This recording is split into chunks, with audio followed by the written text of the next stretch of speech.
Welcome to the Big Suey, presented by DraftKings, Why are you listening to this show? the podcast that seems very similar to the other Dan Le Batard podcast. I'm sorry, I'm not going to apologize for that. In fact, the only difference seems to be this imaging. I have been tempted in restaurants just walking past tables to grab somebody's fries that if they're just there. That hasn't happened to you guys? I've done it. And now, here's the marching man to nowhere, Fat Face, and the habitual liar. How about that flash of anger from Bricker? You saw that too, right? Where he got pissed off? I just wanted to get off the phone at some point. It was ridiculous. I finally had to make up an excuse that I got somebody, I should have said a Fuller brush salesman was knocking on my door. I didn't know what to do at that point. A Fuller brush. What a great excuse. That happened to me once. And it was a guy right out of Central Casting. It was an old guy with a Panama hat and a bow tie selling Fuller brushes door to door. I swear on my life. Last week? No, it was like 20 years ago, but it actually happened. A Fuller brush This was salesman. great. What is it? Is it like, I'm Googling it. Is it like a vacuum? No, it's like kitchen products, and he had a big giant basket of all different kinds of brushes and kitchen cleaning things, and Did you buy any? I think I did. Yeah. It's a beautiful brush, the Fuller That brush. is, we got a term on Cinephobe called 20CB, like stuff that only happened in 20th century. Buying things from a door-to-door salesman. Yeah. Like, you like actually had the product on hand and you went ahead and made the purchase. That's a very 20th century, like that doesn't happen today, right? No. When was the last time anyone bought something from a catalog? Well, not a catalog. I'm talking about the man came with a Yeah. bag Oh, of yeah. wares on him and says, check this brush out, check this Yeah. spatula out. And you're like, you know what? I will purchase this set. Do you think, like, I mean, in small town America, do they still have, like, door-to-door milk deliverers? Oh, yeah, they Well, do. that's what wasn't Jess saying the last time she drank Yeah. milk was when they had the milk delivery. And I'm like, the 50s? When was that? Like, My dad, Wild Bill Cody, used to sell blocks of ice on a horse. no, shut up, man. No. On a horse-drawn carriage. Come on. Big, giant tongs. As a Like the kid, Old no, West? as a kid, Yes. no, I don't think he's making this I'm up. not. Look, Wild Bill Cody was old my entire life. Wild Bill Cody, I think you're probably talking about your dad as a 12-year-old going door to door Right. with giant blocks of Yes. ice in the Yeah. in like the Great Depression. Yeah, right. Yeah, maybe before the Great Depression. Where did they come from? And where did they go at the end if he didn't sell them? I mean, they melted, right? Right. I think back then, the primitive refrigerators, you put the block of ice Yeah. on the bottom of the fridge or It something. was an ice box. It wasn't really an a ice fridge. box. Yeah. That's right. They called them ice Yeah. boxes. You Correct. put the ice in there and then that acts as a refrigerant. Yeah, and that was a thing. But I mean, like, Greg, jokes aside, I didn't know you were that old, man. That your father would have actually lived in a time before refrigerators. You didn't know he'd be that. You I didn't like know it. he was that old. I feel like that's an You didn't have a exaggeration. cell phone either. He calls his father Wild Bill Cody as if he's somebody who walked into saloons dragging spurs in the 1700s. I think my dad was born in 1916. Oh, wow. Yeah. Yeah, so at 12 years old, he would have been during the Great Depression, Working. bringing with a what is that? It's not Those a tongs. Yeah, those the tongs, giant tongs Right. that would carry ice. Right. That's why your father was always fit, right? Like, I mean, he was always a very fit man because he's running around carrying Yeah. giant blocks of ice. Yeah, my dad was never overweight. Where are you guys from? We're from the Northeast, Okay. Massachusetts. Oh, that's right. Yeah. Yeah. Yes, is your favorite player. Huh? yeah, I remember now. sure is. You know how you guys said that no one goes door-to-door selling things anymore? Uh-huh. I think if an Amazon truck were to show up at my house, because I saw 3 Amazon trucks on my mother-in-law's block yesterday. You got excited? And no, I was like, what the hell are these? It was like those Mercedes, like Sprinter vans. Oh, yeah, I'm like, yeah. they're spending a ton of money They on are. delivery trucks. Like, those seem really expensive. And I guess one was broken down because it seemed like they were just back to back and things were just being shuffled back and forth. I was also thinking this is really inefficient to have 3 of them on the same block. Like, why didn't the same van just get all 3? But anyway, if an Amazon truck were to show up my house and say, give me $100, go inside and pick 3 things, Oh, like I think I Storage would. Wars? I think I would do it. Like a Storage Wars on wheels? That's Yeah. a good idea, actually. It is. Mystery box. Do I ruin this fun game if I tell you that Robert Reich writes that Amazon workers in San Bernardino, California held a walkout in protest of low pay and terrible working conditions? The workers are asking for a $5 raise. Amazon reported a record $35 billion in pre-tax income last year, the least it can do to fulfill these workers' demands.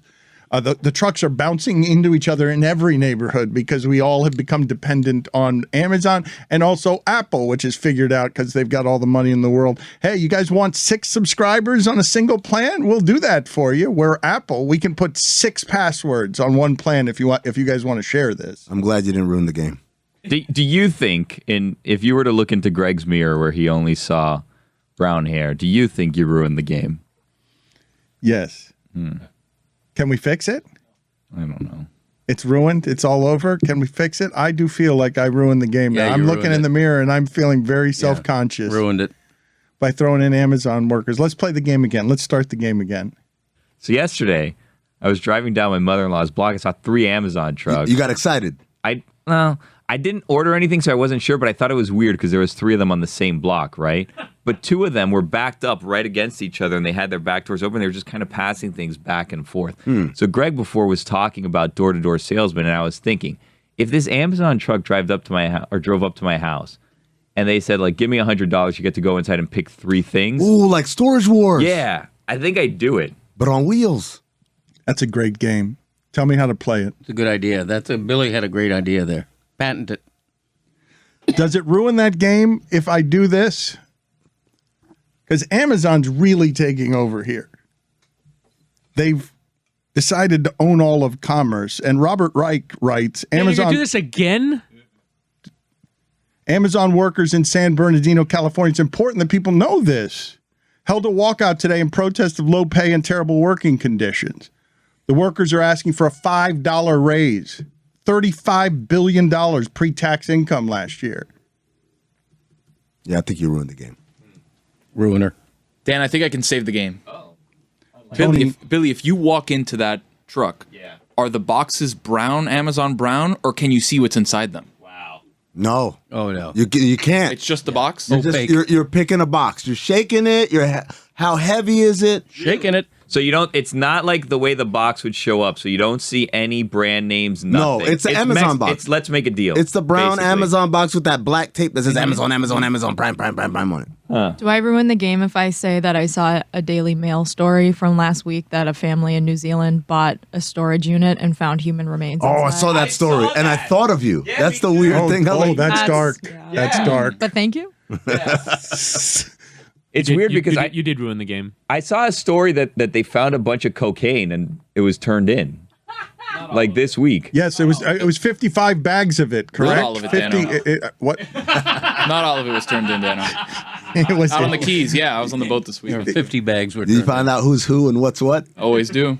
What was that news story? Was it 55 just rolled up on the Keys and somebody just turned it into authorities? 55 bags of cocaine, which is worth how much money? I feel like that happens like every weekend in the Keys, right? Like that's just a Thursday. The cost of doing business, right? That's they factor that into everything. Yeah, I'm seeing the New York Post reporting 126 pounds of cocaine worth roughly $2 million washed up along the Florida Keys. That's like when Amazon gives you the refund and doesn't even ask for the thing back. They're like, just keep it. Yeah. Crazy. You The mentioned Coke dealers are doing that. Can you please, all of you, help me? Because this is when I was younger. You just mentioned Let's Make a Deal, and it set off sort of alarms for me on game shows that if I'm running through the channels anywhere, I will stop on them. This has happened to me with Strahan and $100,000 Pyramid the other day, because there are a couple of these games. You don't like that one? No. I'll just stop in for a second because I want to do I want to see how bad the clues are, because I want to watch somebody else play one of these taboo charades games under pressure.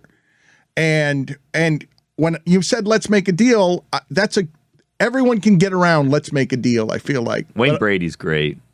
Big Wayne I Brady don't know guy. this one. Let's make a deal. You don't. It's on TV now currently. Yeah, but it's That's probably why. Yeah, I don't have cable. on Well, TV. It's on over-the-air CBS, so you could theoretically watch that. But I never understood Let's Make a Deal. Like I watch it, and first off, it seems like it's on drugs, especially now. Like the costumes that everyone's wearing in the audience, Like it really It's a seems like a psychedelic trip It's a to dumb watch this show. Like there's a dumb giant show. box and then the box It is collapses and there's something small in there. dumb show. It just seems ridiculous. Okay, so you guys are saying this is not a Hall of Fame game, then? No. It's a great game. Come on. No, but what are the games? If you can take only 4 of them that will stop you on the television, Family Feud, Price is Right, whatever the old style games are. Do you like any of these, Jessica? Jeopardy, Wheel of Fortune, any Family of the? Feud. I will watch Family Feud. The Feud.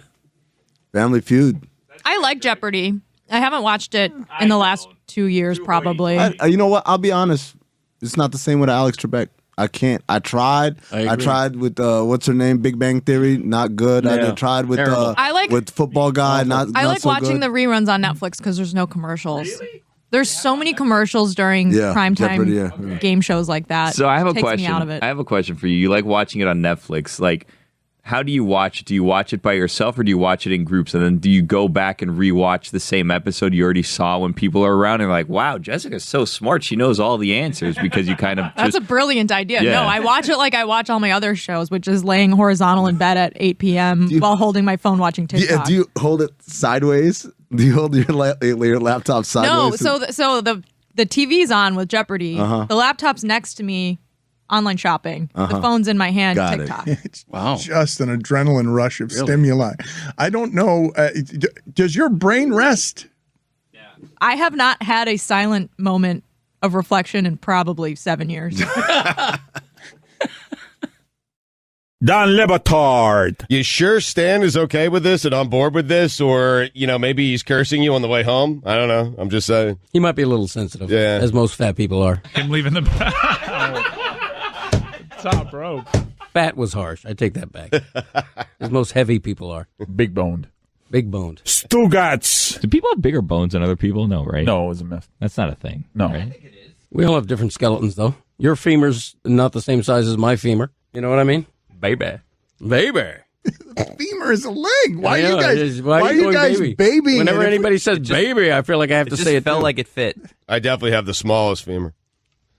I've heard Abby complain about it. Baby. So have I. This is the Dan Le Batard Show with the Stugats. We're presented by DraftKings Sportsbook, an official sports betting partner of the NFL. Download the DraftKings Sportsbook app today and use code DAN for a special offer when you sign up. That's code DAN, only at DraftKings Sportsbook.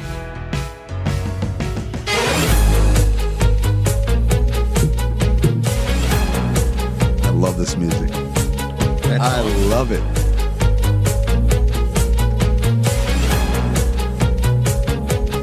It ratchets up the stakes. Like, there's some serious shit on the line here.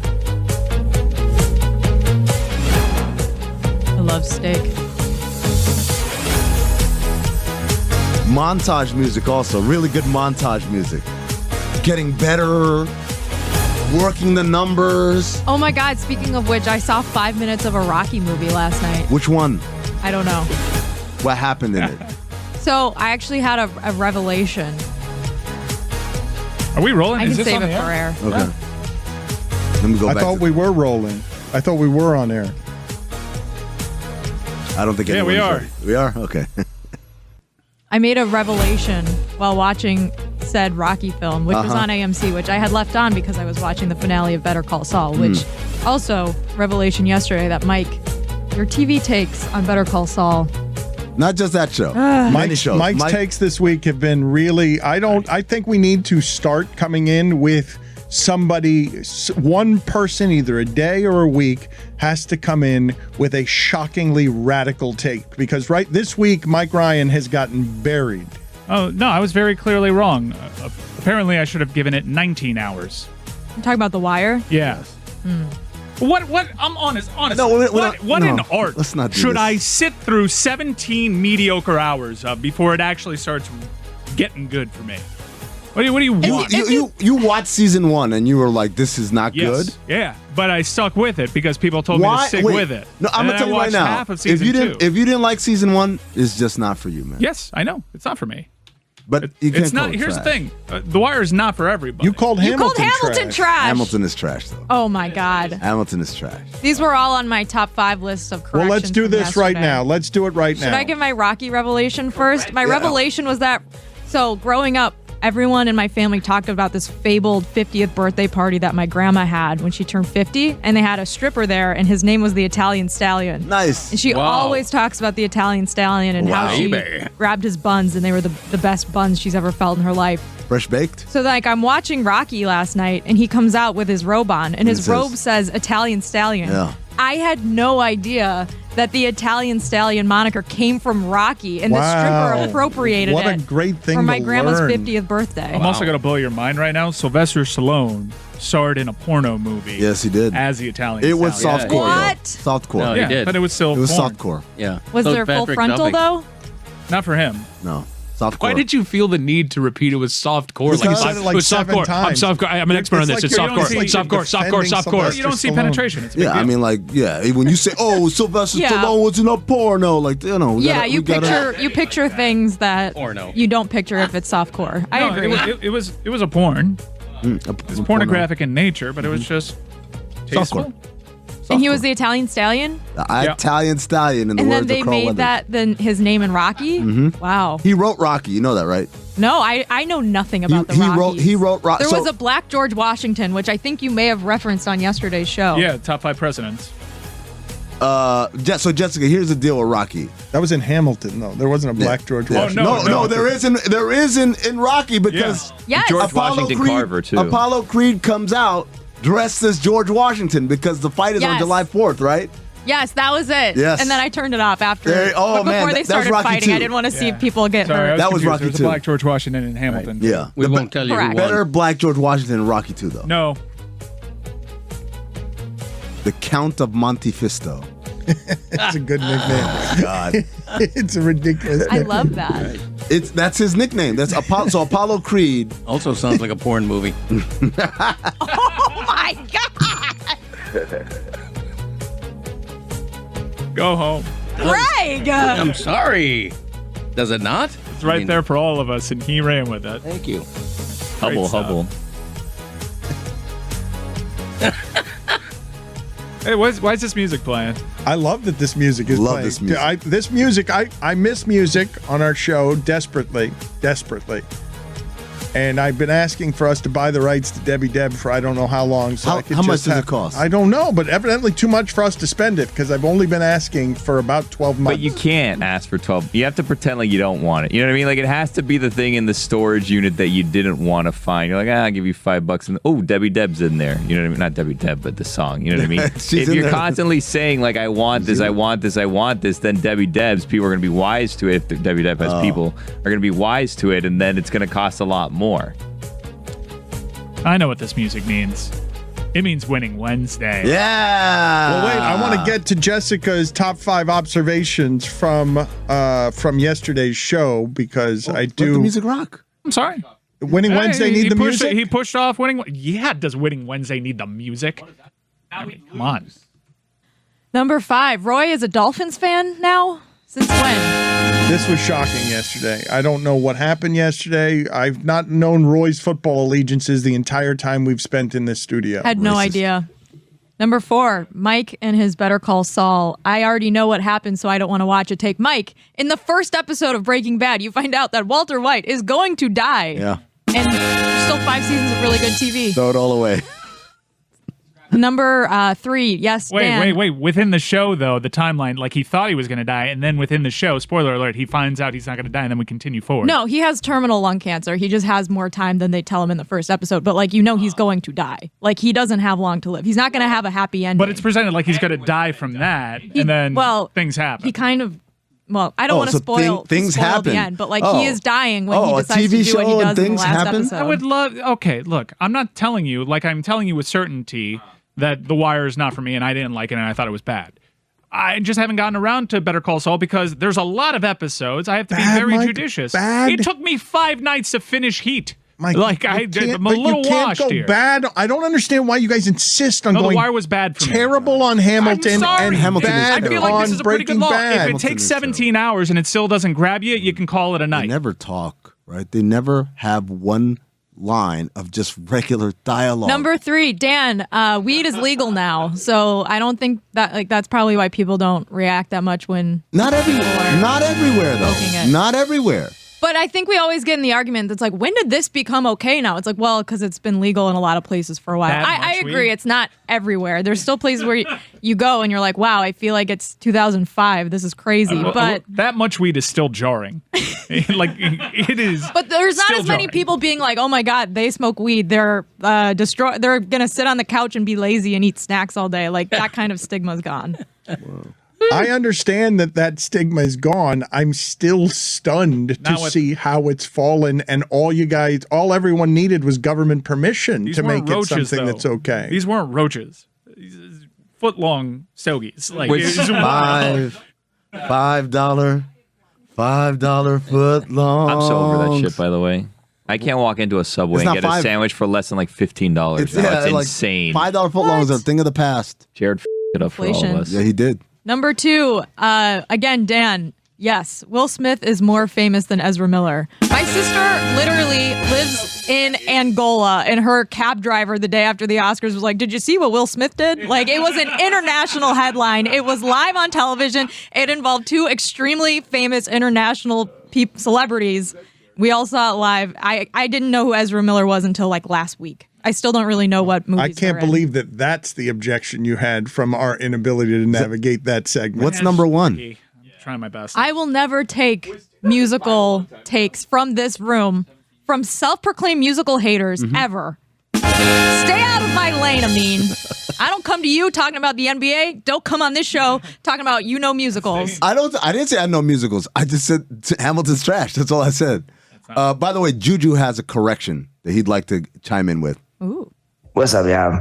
My correction is kind of piggybacking on Jessica. I've been sleeping on this all night. Y'all said that it was too much weed in the Draymond Green wedding. That is not a real thing. I need y'all to all walk to the ocean and grow up. I'm sorry y'all are washed, but there is no such sentence as too much weed. Carry on.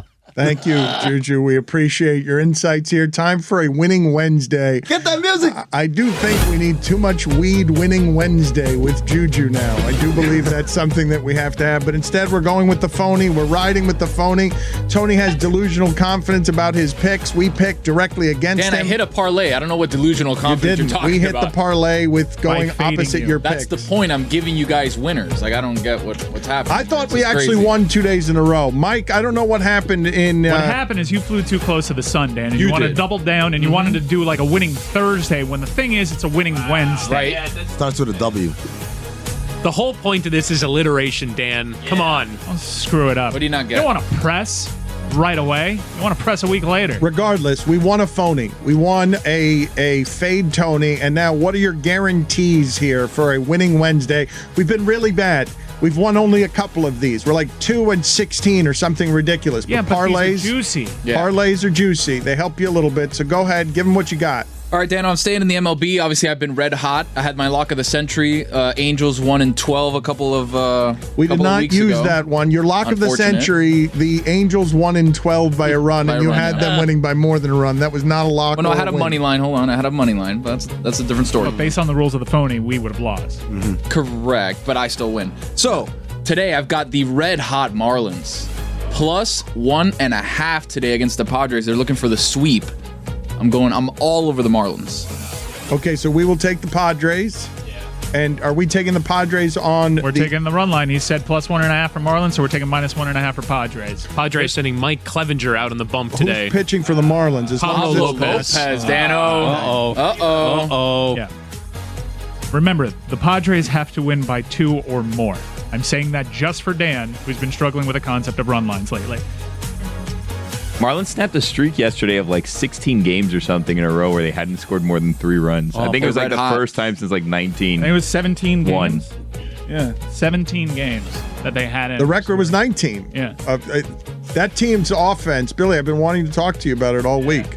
We are now riding with the Padres. Well, good thing it's winning Wednesday, Dano. My next pick, the Brew Crew. Wow. You know what? There's something about Tony Gonsolin. He's 14-1. He's got a great ERA. But this is it right here. Put it on the poll, Guillermo. Is there something about Tony Gonsolin? I'm taking the Brewers again on the run line 1.5 on the plus 1.5. So we got Dodgers minus 1.5. It's a good team to have. I also minus got 1.5. I've got a little bonus for you guys. Oh, wait a second. Is this a 3-teamer or part of No. This is just something to hide away in the back of your mind for Saturday. An acorn. Oh, the Usman card? The Usman card, 278 MMA Hangout. We'll be watching the fights. I've got a little something for you. I joined the guys on No Bets Barred, MMA Fighting. Love those guys, Connors and Jed. They put me on to a little something. I'm going to put something onto you guys. Are you just doing shout-outs in the middle of what it is that we're doing? Listen. What words did you just say? I don't know. I didn't understand. Okay, I went so fast. Enunciate. Okay, I went. I'm on the F1 music You because know he's what, talking Tony? fast. Tony, go sit in the penalty box. Dan, Go I sit was for the about first to give time. you the lock of the absolute millennium. Go sit That's in a the penalty box. A millennium lock, though, Dan. Hold on. Let's not be hasty. The Millennium Falcon. All right. Whoa, that's a Star Wars reference. Now he's got to stay. Go sit in the penalty I don't box want it. for 2 minutes, and we will come back to you in a second after you have sat this out, because I need to explain to the audience how terrible this has been. We are a gambling entity is funding everything around here. There are more and more people every day. I keep seeing more and more people every day. And we have not been good. Are you guys going to do that show on air, or just Jessica and me are going to do that private show? Go ahead and do that show on air. That's the third time I've fed you a line and you've just laughed into the mic out loud. But it's funny. You're funny. What can I say? But why won't you do that on air instead of both of you doing a private show? She can't do this joke. Don't bite the hand that feeds you, Dan. I know you know that one. I'm not going to bite the hand that feeds us in DraftKings. We are trying as a gambling entity. They are relying on us to help them make content. I guess the important thing here is if you're going to wave off a joke, don't laugh at it over the air and do what you did. But That's it's called funny. show killing. Because Dan can't do anything with it. Feel free to do the show with us as opposed to the private show that you guys are doing, where we all just hear your laugh and you fall out. And man, it seems really fun to do the show that Jessica and Amin are doing I'll save in the you middle guys. of our show. Yesterday I had a tweet that I wanted to send, but I didn't send because I thought DraftKings might get upset with me. What was it? Well, so Jake Paul was at Marlins Park, and I don't know if you saw how he was terrible. performing. He was terrible at batting practice. Reports got to me that he missed 4 bunts in a row as well. It wasn't just that he didn't hit; he missed 4 bunts as well. He tried to bunt in batting practice? So he put out a video. His people put out a video, or someone put out a video of him not getting hits or whatever. And I wanted to tweet out, could have gone better. But I didn't, because better, BTR, is his new gambling thing that he does. But I didn't, because I wouldn't do that to DraftKings. I wouldn't promote that. Well, DraftKings has got to be on the joke with us. I want these parlays to be fun, coming from a ridiculous entity that doesn't know anything. Fade Tony. He's arrogant for no reason. He's got locks of the millennium that win in the 12th inning by a run. Might I just add that Greg's been spectacular during this segment. Thank you. I appreciate that. Is that dye stains on your forehead? I have no idea. I don't have a mirror. Is it? I think so. Really? Yeah. It's not the first time I've caught it, too. Like a couple years back, your ear was covered in dye. I asked my wife this morning to inspect my entire skull. Princess dye. For just that. And apparently she did a bad job. Billy, go ahead. I mean, go sit in the penalty box with Tony, please. Get out of here. I don't need your help. Thank you. Princess Di, you're channeling Cody today, laughing at a show that you're doing privately. Yes, go for it. Amin's got some bad judgment sometimes. I've heard it on Cinephobe. He's got that whole crew has some bad judgment. Everybody over there. And all of us, minus Amin, are going to be doing a Better Call Saul recap on Mystery Crate this week with Roy and Jer Bear. I will listen to that so I can just catch up on the That's fine. Breaking Bad universe. You know what? I don't need you to watch the show. I don't care if you watch the show, but have an open heart. Oh, I want to know what's happening. I just don't have the time. So. Jessica, please. I am. Can you tell me, because I've been wanting to talk and watch Better Call Saul, but I've fallen behind, and so I am. First episode has just ended, second half of the last season. I am not caught up. I am behind. I didn't realize we were still doing shows where everybody has to watch them at the same time. You've now seen all of Better Call Saul. I want your viewpoints on this. I'm mad that Roy's not here because I do want to hear. It's one of Roy's favorite shows, and I'm assuming it's one of yours too. Definitely. I think, I don't want to spoil anything for you or Tony, who's now in the penalty box. But I think it ended up being there's a lot of debate if it's better than Breaking Bad or not. And I don't even know if that's a worthwhile conversation because it doesn't exist without Breaking Bad because it's a prequel. And the creators of it got so much creative freedom because of the goodwill of creating Breaking Bad. And it I should say, by the way, pioneering. I should say that show, I was never going to give it a chance because Breaking Bad was too good. Right. Why would you do the cartoonish spinoff? Exactly. There's no chance of it being as good. And so I think people's assessment of Better Call Saul is at least in part that it might be as good or better because of what the expectations were. Breaking Bad was allowed to be a surprise. Better Call Saul exceeded had a lot expectations. to live up to. And I think it stuck the landing. I think Vince Gilligan goes 2 for 2 on series finales because I really like the Breaking Bad ending. I really liked the Better Call Saul ending, and I thought it was appropriate for what this series has been, which Better Call Saul, or I should say Breaking Bad was always the series where there was action, there was Walter White creating bombs and poison and rigging a machine gun in his car and doing these crazy elaborate things, and he always was winning and just his devolving into this like criminal mastermind. And Better Call Saul was not that show. And so the ending wasn't like the ending of Breaking Bad. It was very fitting of what the last 5.5 seasons have been, which is kind of a slow burn where it's a study in character writing and you really got to know these characters and care about them so much. And I think more than anything, fans of the show are just going to miss having the characters around every week and checking in with them and seeing what happens with them because there wasn't a ton of action in the show. There was some. And when there was action, it was really good and there were high payoffs. But the show just gave you a lot of people that you really cared about. And so I'll miss tuning in every week to see what they're up to. I wonder in all of the changes in entertainment, how many shows are going to be able to make a connection from that place where they make people gather around and want to watch it as it happens. This is the first since Game of Thrones, is it not? The first of any kind where everyone is talking about a single show? The Last Dance. Joe Exotic. Yeah, Tiger King. Yeah, Tiger King. That's true.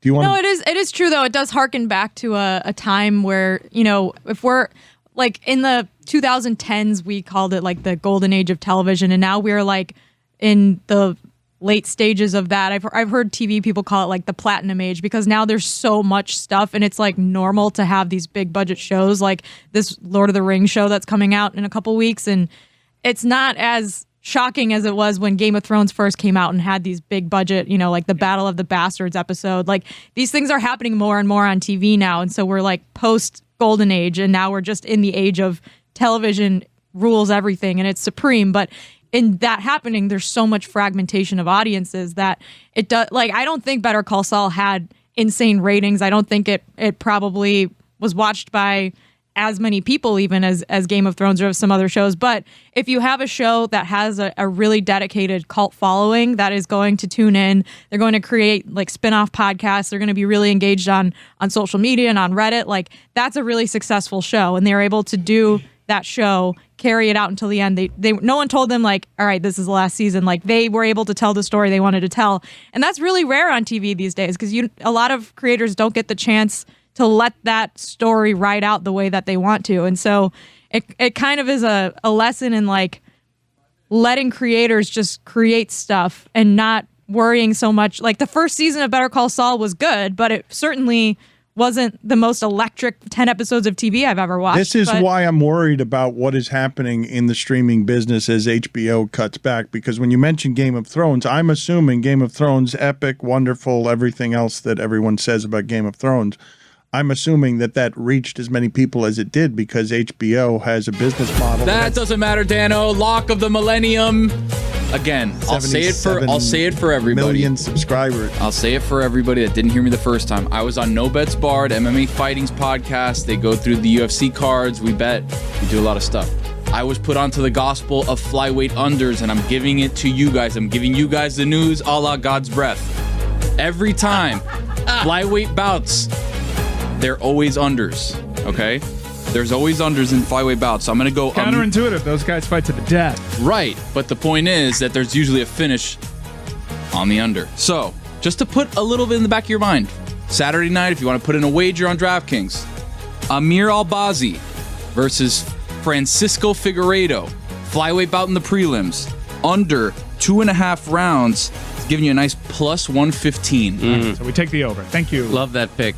We are And I don't think Game of Thrones had the same audience in season 1 that it had by the time the series ended. I think it built over time because there were, it had the cult following from people who really liked the book. And then they didn't really cast that many super widely known actors. Sean Bean was in it, but then, shockingly, spoiler alert, they behead him at the end of the first season. And that was how Game of Thrones subverted the audience expectations and put itself on the map, because there's one thing like Mike was saying about if you know what's going to happen, why watch the show?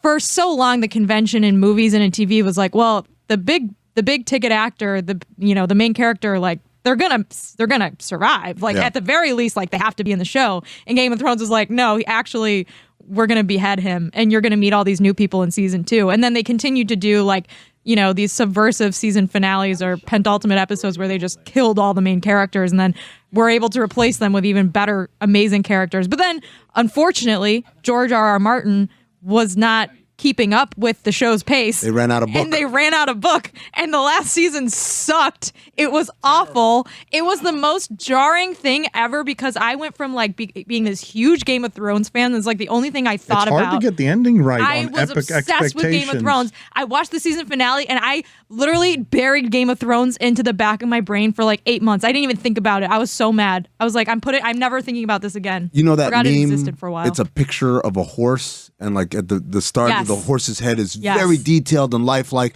And as it goes back to the back of the horse, it just turns into like a stick figure. And they say this is Game of Thrones, pretty much. You say it's hard to stick the landing. I submit to you, they didn't give a shit about sticking the landing because you had things like a Starbucks cup on the table. Like it was just it was so PSL sloppy. season in Westeros. Like Khaleesi just wanted a PSL. That was great though. A Starbucks cup in the middle of an epic scene from another time. That's amazing. You got to admit that's amazing on sloppiness for a show that detailed. If you hear a show has turned it around, like for example, I'm hearing this a lot about Westworld right now, that it's good again. They did. I won't lie. I was out on Westworld. But I was totally out on Westworld. I love season 1. Season 2 totally lost me. No, I don't I want to come loved back. season 2. I love season there were I some wanna come really, back. really good episodes in season 2 that were like films. But I heard then season 3 totally lost everybody. Yeah. But now that it's back, I struggle to find time for it because I'm just burned by how it went south for me. So I'm gonna tell you how it went. Season 1 was awesome. I think everyone loved season 1. Season good. 2, season 1 was awesome, and there was like a twist in there. I'm not gonna give it away, but it was like, oh wow, oh now I get it. I got out in season 2 though. Because of too many twists. Yeah. It was season 2 was like, and we're gonna have 7 different timelines. I'm like, wait, no, what? Like, but it was still interesting. It was. Then season 3 was just like, get the hell out of here. Can I skip season 3 entirely? Well, Never there's a watched main it. character in season 3 that becomes like one of the main people in season 4. So you might be able to read it on Wikipedia and then catch up. Yeah. You don't have to watch like all 8 hours of it. Greg, do you watch any of these things? You just blurted. Your only contribution was never watched it. It's the first time I've heard from you in I about honestly 12 forgot he minutes. was here. Look, I'm a passenger on this whole conversation. I got to be honest with you. You've been typing. You've been typing the entire I conversation. never watched Breaking He's Bad. writing a column. I'm sorry, I never watched Breaking Bad. you watch? I'm the one. Yeah, that's a good question. What do you watch? Let's talk about some Greg Carol watches. Burnett was in Better Call Saul, Greg. Was she I feel really? like that's very of your era. Was she you're tugging sweetening on her the pot for earlobe? me. What? There's too much now. I can't watch everything. What do you watch? I mean, what don't? Oh no! Don't say what don't I watch. I know what you don't watch. Westworld, Game of Thrones. Here's the thing about my consumption. I give it one chance. I watch a show once. If it doesn't latch onto me, I give up on it. I don't keep. My wife is a binge watcher. She'll watch anything, anytime. I'm not like that. I can't sit and stare at a TV that's unless it's great. insane. Unless it's great. You just watch one of every show? Like one episode of every show? I give it a chance, except Breaking Bad I never What's watched. the last show that latched on for Greg Cody? I love Bonanza. No, I love Hacks. Hacks is great. Do you watch Miss Maisel? Yeah, I love that show. I feel like that's very Greg Cody. I do love that show, yeah. It started it's set good in the and then Borscht Belt. It got silly after a Again, another Borscht Belt reference. Well, that's you have Mrs. mentioned Maisel you is have set you back have there. mentioned the Borscht Belt about 7 times. Like Right. I think it's. Do you have it back in my day? It's Wednesday. It's he's got you there. Insane. He's got you there. It's not Tuesday. The contract says Tuesdays. You have not done one on the Borscht. You have not done one. The delight you guys get from him not doing his job. All of you. No, wait a minute. The happiness, Billy. That's how quickly you said it's Wednesday. Yeah. Just a tremendous pivot by Very him. matter of fact. Like he looks at you like you got two What heads. is a fact? Everybody knows that. It's Wednesday, you idiot. You're asking about a back in my You Make up those days of the week. Borscht Belt references. Whittingham, just look up the reference that he's making here. And Some people put smetana in their borscht. Just read from the internet. Sounds graphic. On what the Borscht Belt is, so that people understand the reference that Greg Cody is making, how musty it is, and how most people don't know what the hell he's talking about.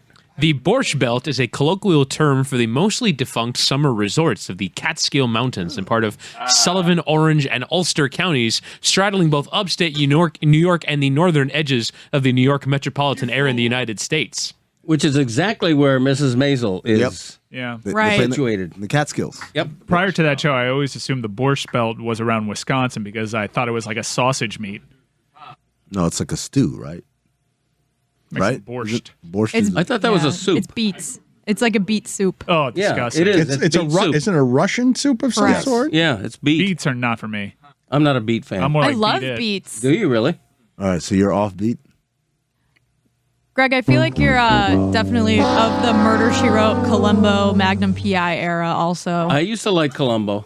I love Columbo. Yeah. But they're making you older than you are with Bonanza and all of these things. I But remember Bonanza. My family, you were either a Bonanza person or a Gunsmoke person. It's like Yankees or Mets. You can't be both. And we were a Bonanza family. It doesn't please me to tell you. Did you watch Brazos? Oh, Brazos. No. Really? Great show. It was Yeah, a good it's really show. good. Police procedural. Seems like something you would like. No, I never watched that. Steve Martin was the lead. Literally Steve Martin. Speaking of Steve Martin, Yeah. the Only Murders in the Building show, Yeah. that's an example. I've tried to like that show because my wife likes it. I've watched like 2 or 3 episodes. It's just not happening for me. Why not? So I gave up on it. It's a murder mystery. It's Well, did you start at the beginning or season 2? Season 2, a bit too many cameos in yeah, it. I The don't face keep he just made. If you're listening to the podcast, fast forward to this part on the YouTube and look at his face. really, we're going to give people instructions like that? Yes. That's how you become inclusive, Dan. Yes, that's Inclusive. Some audiences only listen. Some of them like watching. Sometimes we have to introduce the listening only audience. Hey, you don't have to watch the whole thing, but you got to fast forward to What this was part. the look on his face? You got to fast forward and see. Yeah. Yeah. The listening Just audience. in the face. The listening audience is just like, No, what? seasons. People ask me, did you start from season 1 or season 3? They run together. You don't know season, schmeason. You don't know what's what. I mean, everybody's watching everything anytime. It's no longer Saturday at 8 p.m. The it's noise that he crazy. made dismissing seasons. What I liked about Columbo is every episode was a story. You can just jump in Why at any is season. Jessica laying on the floor? The noise that he made right before dismissing Can we season. find it? Can we find the noise? To the YouTube audience, you want to go back to the podcast and listen for this noise. See? Happy 79th birthday to Robert De Niro. Happy birthday to him. I don't care. Good luck. I've always known Robert De Niro is a great actor, and I've loved many of his films, but I rewatched Heat over the course of 5 nights because, like I said, I am washed now. De Niro is so pitch perfect in Heat. He nails the assignment. And, Al Pacino totally overshoots the mark in What? retrospect. Bad kissing, too. What? Bad kissing and really like a chronic overactor. What? Chronic overactor. Oh my God. But De Niro is so understated and perfect in Your that take role. on Al Pacino was not as delicate before. Have you been scarred by the internet with your Wire take and all your other bad takes this week? I love Al Pacino. No, I love Two for yesterday- the Money. I love yesterday- Devil's Advocate. Yesterday, you were saying Al Pacino, bad actor. Today, it's whatever phrase you just used. He overacts. He overacts. And Chronic overactor. but so does Nick Cage. A lot of my favorites do that. They overshoot the mark. But I think in Heat in particular, whereas in Devil's Advocate, you want the overacting. In Two for the Money, you want the overacting. In Heat, everyone else in the cast is so perfect that by comparison, Al Pacino just flies past him like he's an LA detective. He's a loose cannon. Who talks like this? A loose cannon talks like that. She's got a great ass. My favorite part about that scene is like he was going to go big, but he changes it last second because you could see his mouth forming the B. And I think he like totally improvises great. My favorite part of that is that Hank Azaria is beneath him, said Jesus naturally, and they kept that tape. Like he was scared by Al Pacino. He was thinking what I was thinking, which is this. That was too much. Really Chronic overacting. Is it like the Jamie Foxx stand up where he's talking about being in Any Given Sunday, and him and LL Cool J had a real beef on the set, so they're doing the right scene. down the street. This was these beefs were right around here. They blocks from here. So he's telling the story. He says they're doing the scene, and he's looking at LL, and he says, "I don't know if he's going for an Oscar. I think this guy really wants to fight me right now." That's always great when you have two actors, and one of them is like, "This guy's a little bit too into it." But I've told you before, Michael Mann's one of my favorite filmmakers, and he just wrote a novel, which is a sequel to Heat. And I really want to read this. Wait, he wrote the novel? Yeah, it's Heat 2. Yeah. I can't wait to read it. And I just wanted to refamiliarize myself with some of these characters because they're Heater. We mentioned De Niro, though. He's coming out with a new movie. He's been doing grandpa roles the last 5. Yes, that's right. That was earned. The last 5 years or 7 years of De Niro have all been grandpa roles, except for what he did with Scorsese on Netflix, The Irishman. And now he's doing Wise Guys. At 79 years old, he's going back to the old formula, the one from Casino and Goodfellas and everything else. You buying Wise Guys, De Niro, at 79 years old? And he tried to not be a grandpa in The Irishman, and you have like the one scene that made him seem older than anything he's ever done, which was when he was a young man kicking somebody on the ground. They couldn't replace that via CGI. They couldn't get it. They were trying to. They were trying to make him tougher with the kicks, and it was still a 75-year-old man administering kicks. I love Robert De Niro. I love him even more. In rewatching Heat, I've realized what I should have already known is this guy's honestly one of the greatest to ever do it. Whereas Pacino, I think over time, if you revisit some of his 90s work, he was that guy. He was always reputed to be the guy. And it's funny because in Heat, they only really share one scene together. You have this movie but that was cinematic. That was supposed to be history. It's the last scene that they're sharing. They're running through an airport for 17 minutes. Well, it's a ridiculous scene. No. You're forgetting about the coffee with Macaulay had half an hour ago. Oh, that's right. No, you just did Glenn Ross on No. The coffee with Macaulay is Heat. I just had coffee with Macaulay half an hour ago because he pulls De Niro over and they share this dialogue in a diner where they both know what they're up to, but he knows that Pacino can't prove it. And then they don't speak again until the very end of the film during that final chase scene. But the movie is perfect. That was a big deal when that movie came out because obviously they had been in a movie together before, but because of the timelines of Godfather 2, they're never sharing a scene. So this was like the big, hey, this is like Kobe and LeBron being on the same team. But now listen to Mike. Put it on the poll, Guillermo, at Le Batard Show. Is Al Pacino a bad actor? Because you've said chronic overactor. That's more tepid than yesterday. And I want your takes to keep getting. I want every week for someone to come in here with a take that's outlandish that they really actually believe. I want it. I want to announce it. I want it to have fanfare. I believe as a group, we can all come up with as ridiculous a take. You've had like 3 of them this week. Well, for our book club, we're going to watch Heat 2. We're going to read Heat 2. And we should rewatch Heat 1 just to familiarize ourselves. I saw that Pacino was asked, who do you want to play your character in Heat 2? Because obviously he's in his 80s now. And he said Timothy Chalamet. Really? Yeah. Wow, that's a good, shout out to Pacino. The Stugatz is strong in him. Like, I don't know, Timothy Chalamet, why not? The hottest young actor. Yeah,